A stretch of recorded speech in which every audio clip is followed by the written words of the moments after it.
अगर मैं आपसे पूछूं कि इंडिया में जो लोग होते हैं, इंडियंस होते हैं, वो अपनी लाइफ टाइम में सबसे ज्यादा खर्चा, सबसे ज्यादा एक्सपेंडिचर किस चीज पर करते हैं, तो आप में से फटाफट से जो आंसर आएगा, जो सबसे पहली चीज आपके दिमाग में आएगी, वो होगा रियल एस्टेट, आपका अपना घर। राइट। अगर मैं आपसे पूछूं कि आपके लाइफ टाइम में आपके अपने घर के बाद, एक रियल एस्टेट के बाद, फैमिलीज की, इंडियंस की सबसे बड़ी इन्वेस्टमेंट और किस चीज पर होती है, तो शायद से आप इस वाले फैक्ट को गेस ना कर पाओ। But the reality is, after your real estate, after your own house, the second big investment, the second biggest expenditure जो कि इंडियंस करते हैं, वो बेसिकली और किसी एसेट पर नहीं होता, वो होता है एक शादी पर, एक वेडिंग पर। कितनी वियर्ड बात है कि आप अपनी लाइफ टाइम की 70 से 80% सेविंग्स, एग्जैक्टली, ये इंडिया के डेटा का फैक्ट है, ये इंडिया का डेटा है जो मैंने यहां पर रिपोर्ट्स में पढ़ा है कि ऑन एन एवरेज इंडियंस अपनी 50 से 70% की लाइफ टाइम कमाई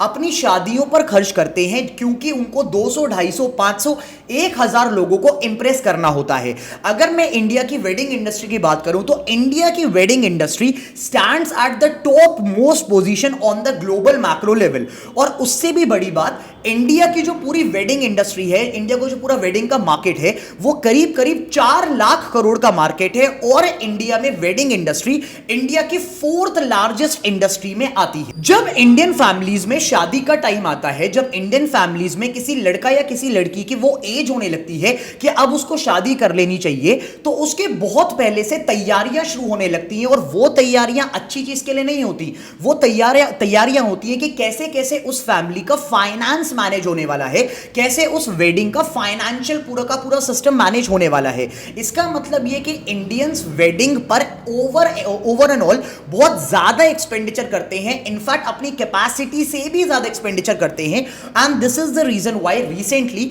इंडिया में एक नए तरीके का फाइनेंशियल ट्रेंड चला है, जिसको कहा गया है वेडिंग लोन्स। का मतलब यह कि इंडियंस अब अपनी शादी करने के लिए, शादी के एक्सपेंडिचर्स मीट करने के लिए बैंक से लोन उठा रहे हैं, एनबीएफसी से लोन उठा रहे हैं, ताकि वो 200, 250, 1000 लोगों को इंप्रेस कर सके अपनी वेडिंग में। But the question is why? ऐसा हो क्यों रहा है कि पूरी दुनिया में सिर्फ इंडिया एक इकलौता ऐसा देश है जो कि अपनी कैपेसिटी से आउट ऑफ द वे जाकर इतना सारा खर्चा करता है सिर्फ एक शादी पर? और अगर आप इंडियन फैमिली से अगर आप पूछेंगे भी कि why exactly are they spending so much on their weddings, so much on their marriages, तो ज्यादातर लोगों के पास इसका आंसर भी नहीं होगा, क्योंकि ये मोर और लेस एक स्टेटस सिंबल बन गया है कि जितना आपकी एक बहुत बड़ी शादी कराई जाएगी, जितनी आपकी बड़ी शादी होगी, उतना ही आपका स्टेटस माना जाएगा सोसाइटी में। But again my question is why exactly is it happening? क्योंकि ये जो ट्रेंड था, इतना सारा खर्चा अपने एक्सपेंडिचर्स, इतना सारा एक्सपेंडिचर अपनी शादियों पे करने का, इंडिया की 4थी लार्जेस्ट इंडस्ट्री हो गई, 4 लाख करोड़ का पूरा मार्केट हो गया। इस इंडस्ट्री के चारों तरफ हजारों लाखों ब्रांड्स बन गए। But the question is again कि ये सब हुआ कब? क्योंकि पहले पुराने जमाने में अगर आपने देखा होगा, ये ट्रेंड उस टाइम पर नहीं था, because of various stuff, because of government regulations, because of the economy that India was. उस टाइम पर ये वाला रीति रिवाज, ये वाला ट्रेंड नहीं था कि इंडियंस अपनी आउट ऑफ द वे जाकर, आउट ऑफ द कैपेसिटी जाकर, out of their financial capacity जाकर ओवर खर्चा करते थे अपनी वेडिंग्स पर। तो ये ट्रेंड एग्जैक्टली आया कब, और इस टाइम पर इंडिया में चल क्या रहा है, जिसकी वजह से लोगों को बहुत बहुत बाद तक, लाइफ के काफी साल तक, शादी के काफी साल के बाद भी सफर करना पड़ रहा है? जानेंगे आज की केस स्टडी में। लेडीज एंड जेंटलमैन, इंडिया में जो एक एवरेज वेडिंग होती है, उसका खर्चा करीब करीब 10 लाख रुपए से स्टार्ट होकर 50 लाख, 60 लाख, 70 लाख, इनफैक्ट 1 करोड़ रुपए तक जाता है। और ये जो एक्सपेंडिचर होता है, ये किसी एसेट को खरीदने पर नहीं होता। ये आप, ऐसा नहीं है कि आप कोई प्रॉपर्टी बाय कर रहे हैं या कोई एफडी करा रहे हैं जिसके साथ आपको रिटर्न्स मिलने वाले हैं। ये सिर्फ इसलिए करा जाता है, इतना सारा खर्चा सिर्फ इसलिए करा जाता है, ज्यादातर जो एक मेन मोटिव होता है कि आप अपनी सोसाइटी में पोजीशन स्टैंड आउट करवा सको कि आपका अब लाइफ में इतना लेवल हो चुका है, आपकी फैमिली इस लेवल पर आ चुकी है कि कि वो लोग इतनी बड़ी वेडिंग कर सकते हैं। But again the question comes कि ये सब हुआ कैसे, इंडिया का वेडिंग मार्केट इतना बड़ा कैसे बन गया, और इसकी वजह से इंडियंस को जो इतना सफर करना पड़ रहा है कि फैमिलीज को 10-10 साल 15-15 साल पहले से अपने शादियों के लिए फंड जमा करना पड़ता है, लोगों को अपनी शादी के टाइम पर एफडी तोड़वानी पड़ती है, गोल्ड बेचना पड़ता है, प्रॉपर्टीज बेचनी पड़ती है, बैंक से लोन उठाना पड़ता है। ये सब एग्जैक्टली क्यों हुआ, कब हुआ और इसके क्या रीजंस हैं? Let's start the case study with 3 main reasons of why Indians are spending so much on their wedding. Reason number 1, the influence of Bollywood. हम सबको पता है कि जैसे जैसे बॉलीवुड की मूवीज इवॉल्व हुई और इंडियंस का क्रेज आप सबको पता है कि बॉलीवुड की तरफ कितना है, और वैसे भी हम जब कोई बॉलीवुड में ट्रेंड दिखाया जाता है तो इंडियंस की एक मेंटालिटी होती है कि उस ट्रेंड को हम अपनी लाइफ में उतारने की कोशिश करते हैं। हम बेसिकली अपने एक्टर्स को एज अ सेलिब्रिटी देखते हैं, एज अ रोल मॉडल देखते हैं, एज अ हीरो देखते हैं, and everything that they do in the movies we Indians basically try to copy that. तो जब बेसिकली ये मार्केट बन रहा था, जब इंडिया का वेडिंग मार्केट बूम पर आ रहा था, जब इंडिया का वेडिंग मार्केट ग्रो कर रहा था, तो बॉलीवुड को और इस पूरी एसोसिएटेड इंडस्ट्री को, ब्रांड्स को एक ये चीज दिखाई दी कि इंडिया के मार्केट में weddings can be a great source of business, can be a great way of doing business. अब मैं यहां पर आपको एक डेटा फैक्ट बताता हूं कि इंडिया में ना, जो इंडिया की वेडिंग इंडस्ट्री है उसको माना जाता है कि वो इंडस्ट्री रिसेशन प्रूफ है, क्योंकि शादियां कभी तो बंद होंगी नहीं, ऐसा तो कभी नहीं होगा कि शादियां बंद हो गई। इनफैक्ट जब कोविड भी हुआ था, कोविड के टाइम पर शायद से ऐसा कोई बिजनेस नहीं होगा जिसने सफर करा, लेकिन हां कोविड के टाइम पर भी शादियां तो हो रही थी। द पॉइंट इज कि इंडिया की जो वेडिंग इंडस्ट्री है उसको माना जाता है कि वो रिसेशन प्रूफ है, और जस्ट बिकॉज ये इतना बड़ा मार्केट है, 4 लाख करोड़ का मार्केट है, हर साल इतनी इतनी वेडिंग्स होती हैं, इतना बड़ा मार्केट साइज है, इसकी वजह से ब्रांड्स को क्लियरली दिखाई देता है कि ये मार्केट धंधा करने के लिए, बिजनेस करने के लिए बहुत अच्छा है। और इसके ऊपर से जो पूरा का पूरा होता है ना कि आग लगा दी, वो बेसिकली लगा दी ब्रांड्स ने अपने एडवर्टाइजमेंट्स के थ्रू और बॉलीवुड ने अपनी मूवीज के थ्रू। इंडियंस को वेडिंग में ऐसा दिखाया गया कि this is the celebration of your life, this is the day of your life, और आपका जो पूरी लाइफ का सबसे इंपॉर्टेंट डे है वो इतना ज्यादा फुल ऑफ ग्लैमर होना चाहिए कि उसमें इतनी बड़ी वेडिंग हो रही है, इतने सारे गेस्ट आ रहे हैं,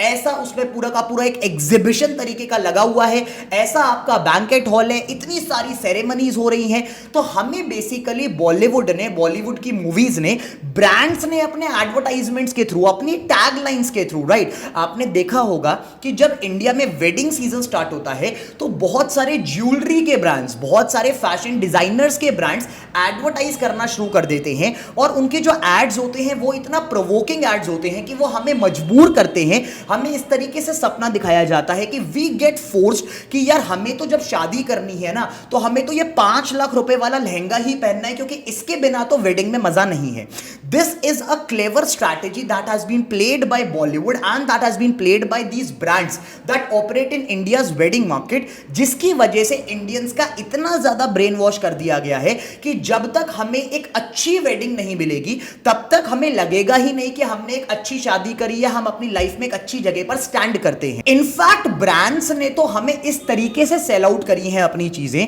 कि अगर आप इंडिया की डायमंड इंडस्ट्री को देखो, और अगर आप क्लेवरली ये देखो कि डायमंड इंडस्ट्री अपने को एडवर्टाइज कैसे करती है। आपने ये टैगलाइन सुनी होगी, diamonds are for forever, right. ये किसने बनाई टैगलाइन? और इनफैक्ट ये तो सच भी नहीं है, because diamonds are all together a depreciating asset, but क्योंकि हमें इस तरीके से सेल आउट करा गया है, सब कुछ इतना इस तरीके से सेल आउट करा गया है, बॉलीवुड ने इस तरीके से सेल आउट करा, हमें ऐसी मूवीज में ऐसी ग्रैंड वेडिंग्स दिखाई कि हमारा इंडियंस का वो एस्पिरेशन बन गया कि हमें तो जब अपनी शादी करनी है ऐसे करनी है, हमें तो जब एंगेजमेंट करनी है तो वो एंगेजमेंट रिंग डायमंड से कम नहीं होनी चाहिए, उस डायमंड रिंग में इतना ज्यादा 1-2 लाख रुपए की वो रिंग होनी चाहिए, उसमें इतनी क्वालिटी होनी चाहिए, उसमें जेम्स होने चाहिए, and this is all because brands have told us to make our special day this way. इसको आप खुद सोच के देखो, इंडिया की इतनी बड़ी वेडिंग मार्केट है और उसमें जब जब ब्रांड्स को, बिजनेसेस को इतना बड़ा स्कोप दिखाई दे रहा है पैसे कमाने का, तो वो तो आपके सेंटीमेंट्स के साथ प्ले ऑफ करेंगे ही।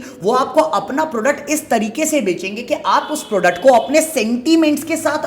एसोसिएट कर लो कि जब तक मुझे ये वाला लहंगा नहीं मिलेगा, जब तक मुझे इस डिजाइनर का लहंगा नहीं मिलेगा, तब तक तो मेरी शादी ही फीकी है। This is how brands and Bollywood has fooled us into spending a lot more on our weddings. Reason number 2, social status. Ladies and gentleman, ये बहुत बड़ा पॉइंट है और इसके बारे में मैंने वीडियो बनाने से पहले बहुत एक्सटेंसिव रिसर्च करी थी, तो उसको ध्यान से सुनना।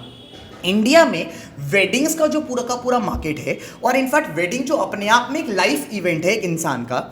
वो इस टाइम पर एक इवेंट होने से ज्यादा एक सोशल स्टेटस बन चुका है कि आप अपनी शादी इसलिए नहीं कर रहे कि आपको अपने पार्टनर के साथ रहना है, आप अपनी शादी इसलिए नहीं कर रहे कि आपको अपने पार्टनर से प्यार है, आप अपनी शादी इसलिए नहीं कर रहे कि आपको अपने पार्टनर के साथ एक अच्छी लाइफ बितानी है, बट आप शादी इसलिए करना चाह रहे हो क्योंकि आपको अपनी सोशल स्टेटस दिखाना है समाज में। और ये पॉइंट के पीछे इतनी एक्सटेंसिव डेटा एनालिसिस है मेरे पास। मैं आपको एक बहुत बड़ा एग्जांपल देता हूं। Recently I was studying a report of government jobs, और मुझे वहां पर यह पता चला, जब गवर्नमेंट जॉब्स के एस्पिरेंट से यह पूछा गया कि it's been so many years कि आप अपनी गवर्नमेंट सरकारी नौकरियों की तैयारी कर रहे हो और स्टिल आप सरकारी नौकरी की ही तैयारी कर रहे हो, तो ऐसा क्यों है? तो lot of people, lot of aspirants actually answered कि जब सरकारी नौकरी लग जाएगी, चाहे मैं 10 साल खाली बैठा हुआ हूं, लेकिन जब सरकारी नौकरी लग जाएगी तो मुझे यह पता है कि मुझे इतना सारा अमाउंट का दहेज मिलेगा, इतने सारी बड़ी शादी होगी और इतना सारा अमाउंट का दहेज मिलेगा। सरकारी नौकरी के अपने बेनिफिट्स तो मिलेंगे,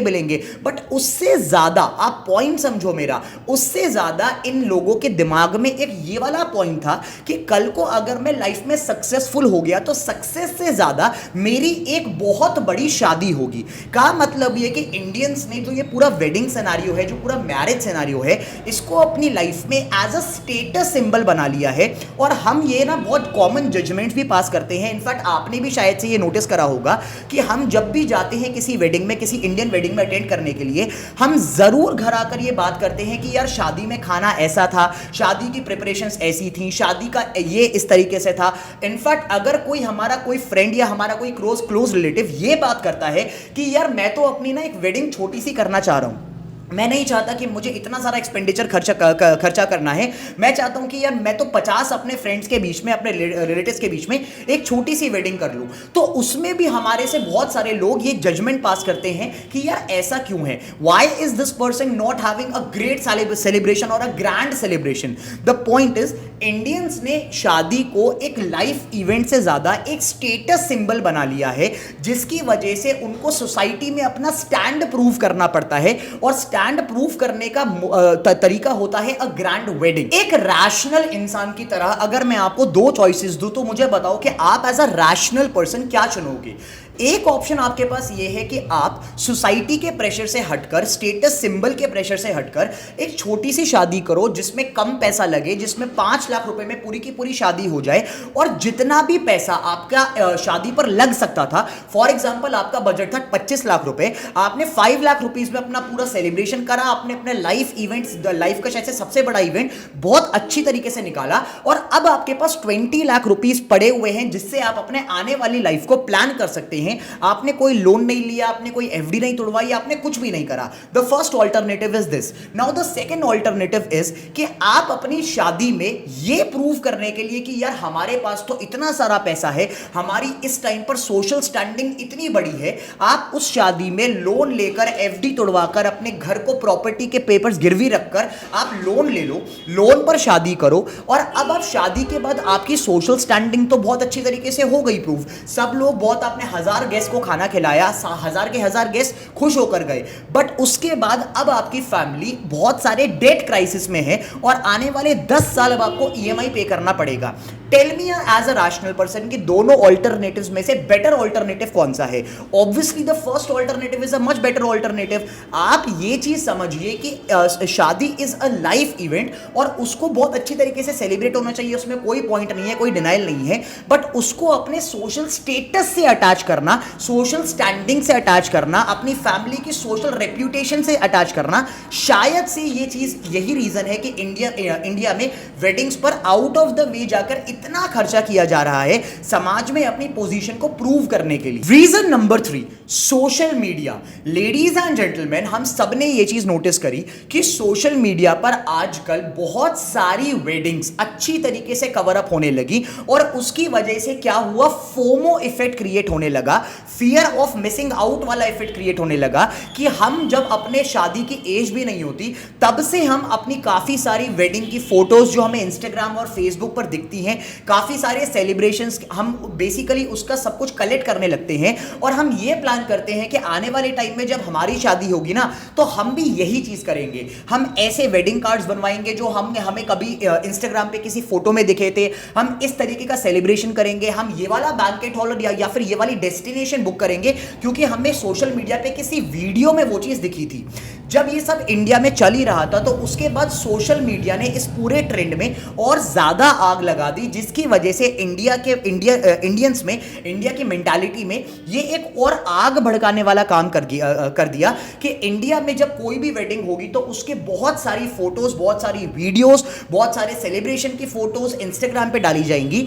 सोशल मीडिया पे डाली जाएंगी, जिसकी वजह से और बहुत सारे लोग इन्फ्लुएंस होंगे, ब्रेन वॉश होंगे कि हमें भी अपनी वेडिंग ऐसी ही चाहिए। उनके दिमाग में और ज्यादा एस्पिरेशंस पैदा होंगी कि हमें भी अपनी वेडिंग में ये सब करना है। एंड अगेन जब उनका टाइम आएगा तो फिर वही चीज होगी कि आप अपना आउट ऑफ द वे जाकर ओवर एक्सपेंडिचर करोगे अपनी शादी पर। अब ये भी काफी हद तक एक ब्रांड प्ले है, बहुत बड़े लेवल का ब्रांड प्ले है। काफी ब्रांड्स और काफी शादी के जो ये सारे के सारे चारों तरफ ब्रांड्स बने पड़े हैं, इन्होंने ही ये वाला कल्चर निकाला कि हम सोशल मीडिया के थ्रू अब ये चीज करेंगे कि हम सोशल मीडिया पर इतनी प्यारी प्यारी वीडियोस डालेंगे of people getting married, of grand celebrations taking place, कि लोगों